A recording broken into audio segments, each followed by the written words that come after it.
welcome to We Learn. This is session 6, part 1st of technology transfer. So in today's session, we are going to discuss about privately developed technology. So under this category, first of all, we are going to discuss about the developed world mechanisms.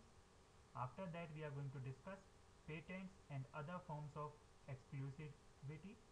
Then the third one is current developing world patterns. Then after that we are going to discuss indigenous firms. Then we are going to discuss about the licensing. After that we are going to cover other forms of technology access, and at last we are going to discuss about foreign direct investment. So first of all, let us discuss about the developed world mechanisms. So basically in the developed world, the majority of research is supported by the private sector. That means किसी भी developed world में, developed country में जो research operations होते हैं वो basically private sector के through होते हैं. So the developed world governments use several kinds of incentive programs to encourage this research.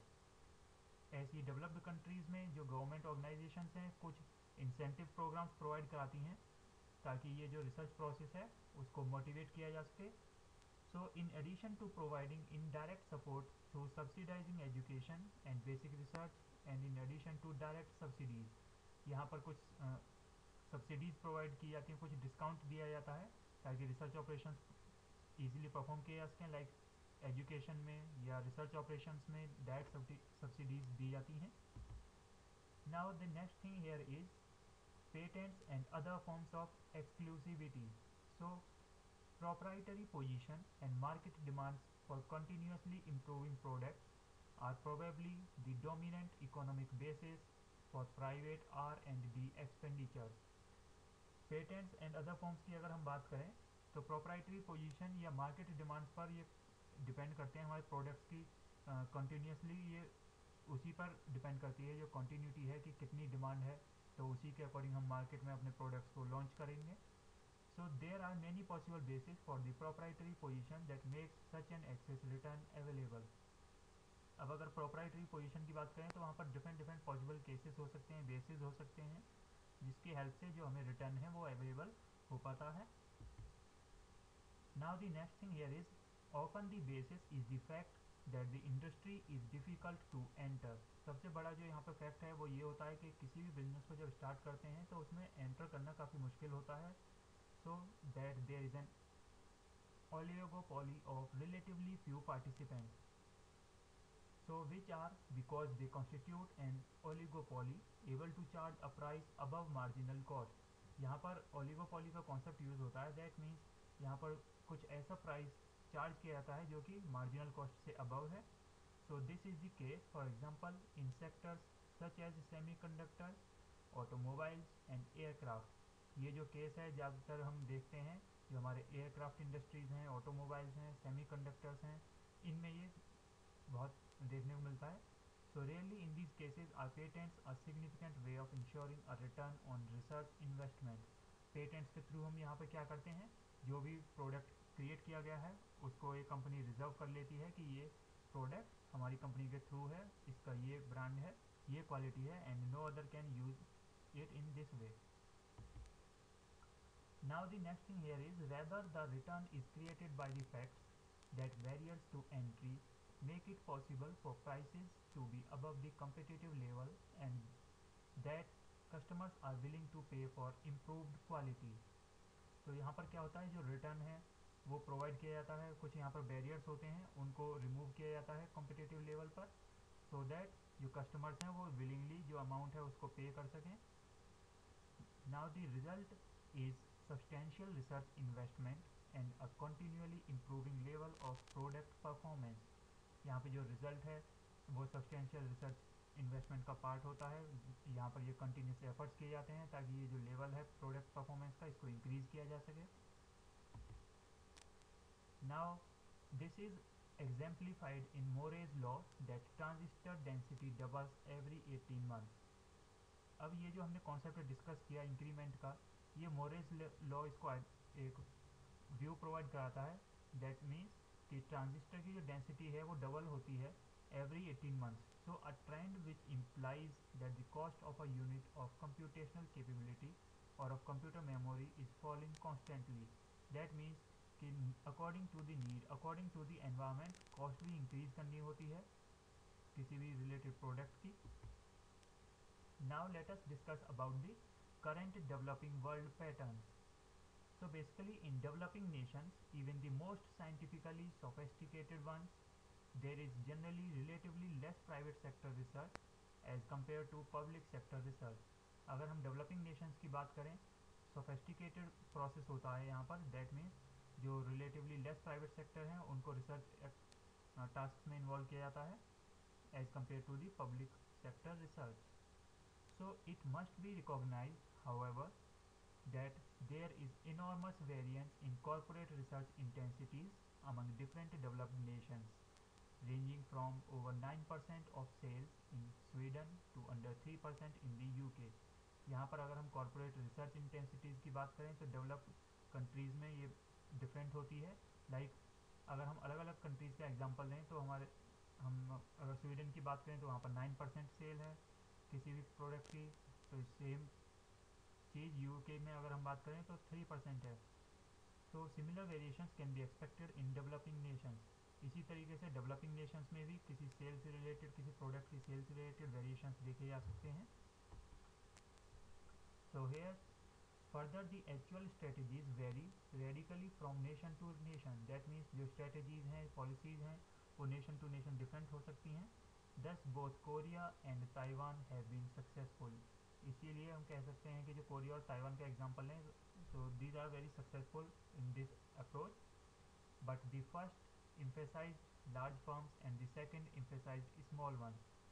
जो फर्स्ट वन है दैट मीन्स जो कोरिया है वो लार्ज फर्म्स पर emphasize करता है, फोकस करता है, जबकि जो ताइवान है वो सेकंड पर फोकस करता है, दैट मीन्स स्मॉलर वंस पर. Now let us discuss the indigenous firms. So limited private investment in research. So it is not clear why developing nation firms generally invest less in research than do their developed world counterparts. ये अभी तक actually clear नहीं हो पाया है कि जो developing Nations हैं वो जनरली लेस इन्वेस्ट करते हैं रिसर्च ऑपरेशंस में than the developed countries. So several factors seems like to be relevant. यहाँ पर कुछ फैक्टर्स हैं जो कि हम कह सकते हैं जो रिलीवेंट हैं. Like first is since these firms are often technology followers, they may be more able to obtain technologies by license than through their own research. ये यहाँ पर जो हम अगर डेवलपिंग नेशंस की बात करें तो ये टेक्नोलॉजी फॉलोअर्स कहलाए जाते हैं. दैट मीन्स ये रिसर्च ऑपरेशंस में बिलीव नहीं करते, ये दूसरों के जो रिसर्च प्रोसेसेस हैं उनको यूटिलाइज करते हैं, उनको यूज़ करते हैं. And if this is a cheaper approach it is at least in the short run economically wise. लेकिन ये अगर हम कहें तो ये अगर शॉर्ट टर्म के लिए कहें तो ये चीपर अप्रोच होता है और इसीलिए हम कह सकते हैं कि वाइज भी है. But for a long term it is not a good practice. Further these firms may face less competition and are hence not pressed by market forces to invest in new technologies. So, if there is a high effective interest rate, as may result from political uncertainty about the investment climate or the availability of many alternative investment opportunities. अगर हम अब यहाँ पर firms की बात करें तो यहाँ पर लेस कंपटीशन फेस करते हैं ये जो डेवलपिंग कंट्रीज़ होती हैं. मार्केट फोर्सेस भी में इसलिए ये ज़्यादा इन्वेस्ट नहीं करते हैं. So if there is a high effective interest rate as may result from political uncertainty about the investment climate or the availability of many alternative investment opportunities, there is less incentive to invest in research that has a payoff only in the long term. यहाँ पर अगर long term की बात करें तभी वो research operation successful हैं, otherwise यहाँ पर वो रिसर्च ऑपरेशन परफॉर्म नहीं किए जाते हैं. So and there may be a lack of the necessary human resources. जो दूसरा रीज़न है यहाँ पर रिसर्च ऑपरेशंस ना परफॉर्म करने का डेवलपिंग कंट्रीज़ में वो ये होता है कि वहाँ पर ह्यूमन रिसोर्सेज अवेलेबल नहीं होते हैं in a right quality and of right amount. Now let us discuss about the licensing concept. So very often a developing world firm will need to license in some or all of the technology it needs for a particular product. किसी भी developing world की, developing firm की अगर हम बात करें, तो वहाँ पर लाइसेंस की ज़रूरत होती है किसी टेक्नोलॉजी से रिलेटेड, किसी पर्टिकुलर से प्रोडक्ट से related. So this is especially likely with globalization. For a firm that hopes to export to the developing world may need a license of developed world patent rights covering the technology. ये basically हम तब use करते हैं concept licensing का जब हमें globalisation का concept use करना है. That means you are selling your product in different countries as well as worldwide. So here we use the licensing concept. Now the next thing related to the licensing is, in negotiating to obtain such a license, the bargaining position of the local firm depends on the economics of the specific situation. अब यहाँ पर अगर negotiation की बात करें तो licence से related negotiation, bargaining, ये operations perform किए जाते हैं by the firm to reduce some economic factors. Now for the licensor, licensed production is an alternative to FDI. So a foreign firm can supply a global or a local market through its own facility in a developing nation, or alternatively through license to a firm in a developing nation. यहाँ पर अगर licence की हम बात करें, जो लाइसेंसर्स होते हैं वो लाइसेंस प्रोडक्शन से रिलेटेड प्रोवाइड कराते हैं. लाइक अगर हम एफडीआई का एग्जांपल लें, तो एफडीआई क्या है, एक फॉरेन फर्म है जो कि सप्लाई कर सकती है ग्लोबली किसी भी प्रोडक्ट को किसी भी लोकल मार्केट में, या फैसिलिटी वो आपको प्रोवाइड करा सकते हैं लाइसेंसिंग की, so that you can easily sell your services और products in other countries. Now the next thing here is, economics favors FDI over the license when technologies are changing very rapidly. FDI का concept अगर हम licensing पर use करते हैं तो उसका benefit तभी होता है जब वो हम यूज़ करें किसी रैपिडली चेंजिंग एनवायरनमेंट में. So this is because the relationship between the foreign supplier and the local manufacturer can be updated more easily through managerial negotiation. ये हम इसलिए करते हैं कि जो रिलेशनशिप है किसी भी फॉरेन सप्लायर के बीच में या लोकल मैन्युफैक्चरर के बीच में, उसको हम ईजिली अपडेट कर सकें, ईजिली मैनेज कर सकें, नेगोशिएशन हम वहाँ पर परफॉर्म कर सकें. So this can be done through formal revisions of a contract between two entities. Now let us discuss the next topic, that is other forms of technology access.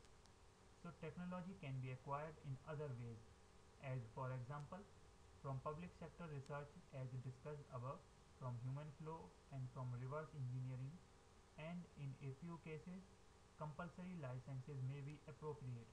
यहाँ पर अगर एक एग्जांपल दिया है कि किसी भी टेक्नोलॉजी को आप डिफरेंट वेज से एक्वायर कर सकते हो, वो आप पब्लिक सेक्टर रिसर्च ऑपरेशन से कर सकते हो, फ्रॉम ह्यूमन फ्लो कर सकते हो, या फ्रॉम रिवर्स इंजीनियरिंग कर सकते हो. So the next thing here is, human flow is a key way to obtain technological skill, that is hiring it from scientists and engineers who have worked in successful industries. अब यहाँ पर जो best flow है वो human flow है, जो best technique है. That means हम किसी भी प्रोसेस को, टेक्नोलॉजी को हायर करते हैं साइंटिस्ट के थ्रू या इंजीनियर्स के थ्रू जो कि उस पर सक्सेसफुली वर्क कर चुके हैं. So this mechanism was central for the computer industry in Taiwan and for the software industry in India. ये जो मैकेनिज्म है ये बेसिकली यूजफुल है, जो कि यूज़ किया गया था कंप्यूटर इंडस्ट्री में ताइवान में और सॉफ्टवेयर इंडस्ट्री में इंडिया में. Now there is no question that the new expertise builds upon expertise held by the firms in which the relevant personnel learned their skills. यहाँ पर एक कहा गया है कि इसमें कोई डाउट नहीं है कि जो न्यू एक्सपर्टाइज होते हैं, न्यू एक्सपेरिमेंट्स हम परफॉर्म करते हैं, वो अंदर अगर हम पर्सनल एक्सपीरियंस पर्सन करें तो स्किल्स उससे इम्प्रूव होती हैं. But again that is not itself an infringement of any law. So the issue is whether the new product they develop is genuinely new and it does or does not infringe specific intellectual property rights of the prior employers. अब यहाँ पर एक issue ये create होता है कि जो product create किया गया है वो हमारा जेन्यून है. दैट मीन्स हमने किसी से कॉपी नहीं किया है, किसी के रूल्स को ब्रेक नहीं कर रहा है, इंटेलेक्चुअल प्रॉपर्टी राइट्स को ब्रेक नहीं कर रहा है. सो देयर शुड बी, और we can say that the agreement with in the holder of the intellectual property. That means ये जो रूल्स हैं, रेगुलेशंस हैं, लॉज हैं, ये ब्रेक नहीं होने चाहिए. Now let us discuss the next topic, that is foreign direct investment. So this is also called as FDI. So FDI integrates global technology with local production skills and comparative advantage. FDI क्या करता है, ये integration operation perform करता है global technology का with the production skills. So it is favored by global multinationals. So TRIPS was presented to developing nations as a way to encourage FDI. यहाँ पर TRIPS available कराया जाता है developing Nations में, जिससे कि FDI का जो कॉन्सेप्ट है वो उसको हम इंक्रीज किया जा सके, इंकरेज किया जा सके. So a careful analysis suggests that there is some truth to this point. अगर हम एनालिसिस पार्ट पर देखें तो एनालिसिस के थ्रू ही ये पॉइंट प्रूव होता है. So but that the impact is not very strong and is certainly highly sector specific. लेकिन ये जो इम्पैक्ट है ये ज़्यादा स्ट्रॉन्ग नहीं होता है और सर्टेनिटी होती है यहाँ पर कि ये एक पर्टिकुलर स्पेसिफिक सेक्टर के लिए ही डिज़ाइन होता है. Now the next thing here is, as noted above, unless the purpose of the FDI is primarily to satisfy local markets, there will be a strong incentive to provide the best technologies to the local production operation. अब यहाँ पर ये purpose होता है FDI का कि primary focus जो होता है यहाँ पर सेटिस्फाई करने का होता है लोकल मार्केट्स को. So a strong incentive to be provided to the best technologies. Now the next thing here is, this is a change from the old pre-globalization days. Clearly, the incentive is stronger in the case of wholly owned investments than in the case of partially owned investments. यहाँ पर जो incentive है वो stronger होता है wholly owned investments में rather than the partially owned investments में. That means partially अगर आप इन्वेस्टमेंट करोगे तो वो बेटर नहीं है, बेटर है अगर आप फुली किसी भी चीज़ में इन्वेस्ट करते हैं. So this is the end of today's session. Thank you.